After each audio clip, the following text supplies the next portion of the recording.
सियाचिन में शहीद हुए देवरिया के कैप्टन अंशुमान की पत्नी और माता पिता के बीच विवाद तूल पकड़ ही रहा था।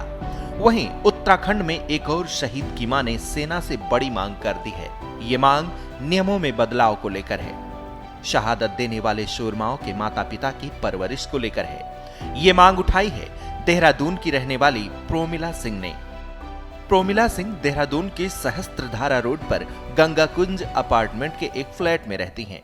आसपास दीवारों पर शहीद बेटे की यादें संजोई हैं। बेटे की शौर्य से जुड़ी निशानियां सजाई हैं। लेकिन अब प्रोमिला सिंह के साथ इन यादों के सिवा कुछ नहीं है। गुर्बत के दिन गुजार रही प्रोमिला सिंह ने अपना दर्द बयां करते हुए बताया कि पति से तलाक के बाद उनका बेटा निशांत ही जीने का एकमात्र सहारा था, जिसे पढ़ा लिखा कर काबिल बनाया, सेना में जाने के लिए प्रेरित किया।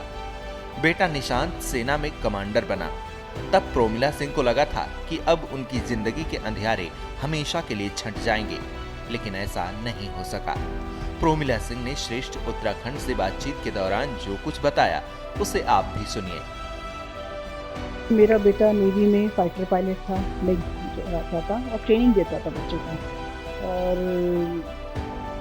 उस टाइम पे जब ये 26 नवंबर की बात है कि वो मेग लेने गया, जब वहाँ पर वो उसमें कुछ खराबी थी एक्चुअली, और उसने उड़ाया तो वो सी में चला गया। एंड उसका जो ट्रेनी था पीछे, उसने जान बचा दी लास्ट में एकदम डिसीजन लेके, तो बच्चा बच गया। और उसके बाद जो उसका नौसेना मेडल मिला, उस टाइम पे मैं साथ में थी। खैर बहुत दिन के बाद बॉडी नहीं मिली, 15 दिन के बाद फिर मैं आई, तो मैंने वहाँ पर थोड़ा सा वो जो हमारी बहू थी, पेरेंट्स थे, ठीक थे, अपना 3 महीने रहे। और मुझे कुछ लग नहीं रहा था कि हमारा तालमेल या वो चाहते हैं कि हमारे साथ रहें, हम मैं चाहूँ। फिर मुझे सबने भी सलाह दी कि आप मतलब चले जाओ। तो मैं 3 महीने के बाद बाद में आ गई थी अपने घर। और जबकि मैंने उस टाइम अपनी बहू को बोला था, भाई तुम निशांत की निशानी हो और वहाँ पर आ जाओ, अपना काम कर लेना देहरादून में, और घर वर जो है कुछ सब कुछ उसका ही है, सब कुछ सामान। तो मैंने ये सोच के उसको वो दिया था। लेकिन मुझे लगा हाव भाव से कि वो भी नहीं आना चाहती है, वो बॉम्बे में रहती है लड़की, कौन यहाँ के रहेगी। और सबकी अपनी आजकल लड़कियों की वो होती है, तो हम फोर्स भी नहीं कर सकते। और माँ बाप जो चाहते हैं, माँ बाप थे उसके साथ में, तो वो करेंगे। तो मैं यहाँ पर आ गई। उसके बाद हमारा कोई बोलचाल नहीं। मैंने एक बारी मेरा बेटा जैसे बिल देता था, मैं उसके ऊपर डिपेंडेंट थी, तो सारे खर्च मेरे वो उठाता था। 2011 में मेरा डिवोर्स हो गया था तब से। और उसने पेंशन नहीं लेने दी थी मेरे हस्बैंड से कि मम्मी पापा से पेंशन नहीं, मैं करूँगा आपका। तो पहले मैं बिगड़ी थी कि क्यों नहीं लूँ पेंशन, लेकिन उसने फिर बच्चे के सामने झुक गई। चलो वो जिद कर रहा है बेचारा, तो मैंने कहा ठीक है। मैंने कहा तुम्हारी यदि बीवी ऐसी आ गई तो कहता था मैं शादी नहीं करूँगा। मैंने कहा अरे शादी तो करते हैं, ऐसा थोड़ी होता। तो खैर उसने फाइनली, वो देखता था, बहुत अच्छे से देखता था, और ये ध्यान रखते हुए देखता था मेरी माँ को कभी ये ना लगे कि मुझे ये चीज़ नहीं मिल रही है। एक्स्ट्रा ही देता था, आपको जो चाहिए, आपको जो चाहिए मैं करूँगा, मैं हूँ, ऐसे बोलता था, मैं हूँ ना। खैर उसके बाद उसकी अचानक से जल्दी से शादी भी हुई कोविड में। हम जा भी नहीं पाए, हमने उस पर ही देखी, वो घर में छोटी सी शादी हुई। एंड सब ठीक चल रहा था। उसके बाद ये जब क्रैश हो गया उसका मेग, और मैं आई तो फिर मैंने उससे बहू को वापस 2-3 बिल भेजे जो मैं बेटे को भेजती थी, बिजली। तो उसने कह दिया आपको नेवी से पैसे मिल गए, आप वहाँ से दे दो। तो वो एक मुझे बहुत गंदा लगा। जब मैं घर से चली थी, मैंने उससे एक बैग मांगा था, उसने मना कर दिया। वहाँ मुझे बहुत झटका लगा था, जब उतना मैंने नहीं सोचा था। खैर आ गई तो मुझे लग गया कि भाई वो नहीं चाहती है। फिर उसके बाद वो क्यों नहीं चाहती है, उसका रीजन तो देखो ना। उसको पता है उसको सब कुछ मिलने वाला है। शहीद अंशुमान की पत्नी और उनके माता पिता से जुड़ा विवाद पिछले कई दिनों से चर्चा का विषय बना हुआ है। इसी बीच देहरादून से आवाज उठ रही है। मांग की जा रही है कि जवानों की शहादत के बाद उन्हें मिलने वाली पेंशन में माता पिता का हिस्सा मिलना चाहिए, ताकि बूढ़े माता पिता की जिंदगी में तकलीफें न आए। 68 साल की हो चुकी प्रोमिला सिंह बताती हैं कि उनका बेटा निशांत सिंह नौसेना में कमांडर था। शहीद निशांत सिंह नौसेना के युवा पायलटों को ट्रेनिंग देते थे। निशांत की शादी हुए अभी 4 महीने ही बीते थे। नवंबर 2020 में निशांत MiG-29 एयरक्राफ्ट की उड़ान पर थे। एयरक्राफ्ट अरब सागर के ऊपर उड़ान भर रहा था, तभी उनका प्लेन क्रैश हो गया। इस प्लेन क्रैश में कमांडर निशांत शहीद हो गए। उनकी जांबाजी के लिए भारत सरकार की तरफ से मरणोपरांत कीर्ति चक्र से सम्मानित किया गया। बहू को एक मुश्त 70 लाख रुपए की आर्थिक मदद मिली और अब 1,80,000 रुपए पेंशन के मिलते हैं। प्रोमिला देवी कहती हैं कि मैंने अपने बेटे का 35 साल पालन पोषण किया, उसकी परवरिश की, लेकिन पेंशन का 1 पैसा मुझे नहीं मिलता। बेटे के बलिदान के बाद बहू ने उनका हाल तक नहीं लिया, है ना।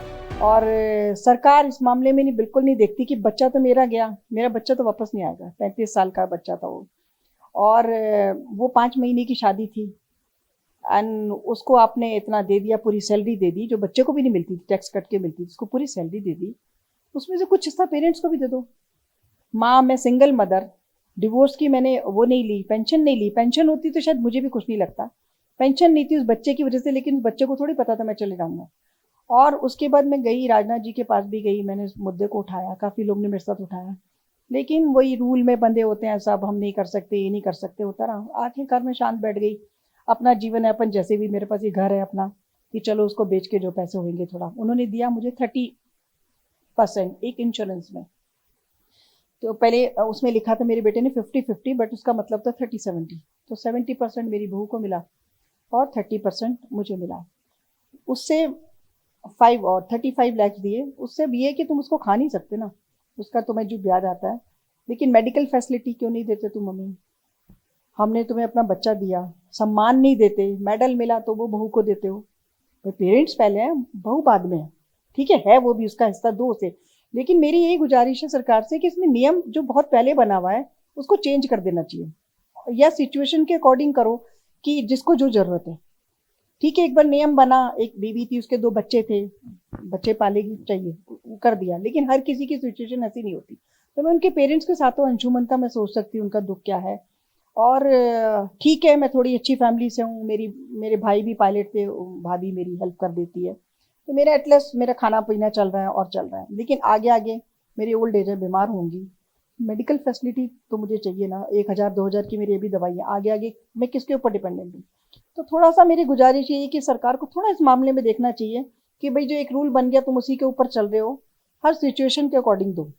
कुल मिला के आप ये चाहती हैं कि सरकार कुछ ऐसा तय करे कि माता पिता की भी जो जवाबदेही है, जो उनकी जो जिम्मेदारियां हैं, उसमें भी पेंशन में उनको हक मिलना चाहिए कि वो कैसे सर्वाइव करें। यस, बिल्कुल वो जरूरी है। बच्चा मेरा था, मेरा बच्चा चला गया, बीवी तो शादी कर लेगी, उसको पति मिल जाएगा, मेरा बच्चा नहीं आ सकता ना। सरकार दो, मुझे बच्चा दे दो, मुझे नहीं चाहिए पैसे। बच्चा किस लिए गया? तुम्हारी सेना में आके। और किसने भेजा? मैंने भेजा, हमने मोटिवेट किया ना बच्चे को जाने के लिए। तो उसका माँ बाप को क्या सिला मिला? माँ बाप तो आगे नहीं चाहेंगे किसी का बच्चा रहे, क्योंकि सिंगल मदर को होते हुए भी ये सोचना है कि भाई वो कैसे गुजारा करेगी। अब 68 की एज में मैं कहाँ काम करूंगी, कौन मुझे काम देगा, या मैं कब तक कर सकती हूँ? चलो कर भी लिया 2-3 साल, कैसे गुजारा चलेगा? क्योंकि अभी मेरी बीमारियां आएंगी, वो तो यंग है बच्ची, आगे अपना जीवन है पूरा, ठीक है शादी करेगी रहेगी, लेकिन तुम्हें इतना देने के बाद उसमें 50% तो पेरेंट्स का होना चाहिए। मेरे यही एक तो सम्मान पहले पेरेंट्स को पहले दो, और साथ में बहू को भी दो। ये नहीं कि भाई उसको नहीं, उसका भी दुख है। सेम सम्मान के साथ साथ पेंशन दो, आधी आधी दो दोनों को। एंड तीसरा मेडिकल फैसिलिटी मिलनी चाहिए। अगर सरकार से आप लोग भी मांग कर रहे हैं, तमाम शहीद के माता पिता यही मांग कर रहे हैं कि निकटतम संबंध जो नीति है उसमें संशोधन होना चाहिए।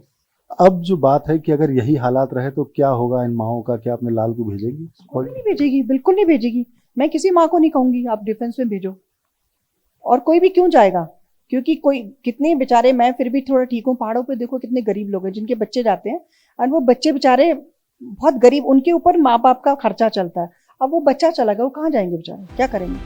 हालांकि सेना के अपने कानून कायदे हैं। देश के लिए बलिदान देने वाले जवानों के माता पिता को सरकार की तरफ से मिलने वाली रकम का हिस्सा मिलता है, लेकिन पेंशन उसी को मिलती है जिसे जवान की तरफ से नॉमिनी बनाया जाता है। ऐसे में माता पिता अगर नॉमिनी नहीं हैं, तो फिर पेंशन का लाभ उन्हें नहीं मिल सकता। अब इसी कानून को बदलने की मांग की जा रही है। ऐसे में सेना की तरफ से इसे लेकर क्या फैसला किया जाता है, ये देखना दिलचस्प होगा।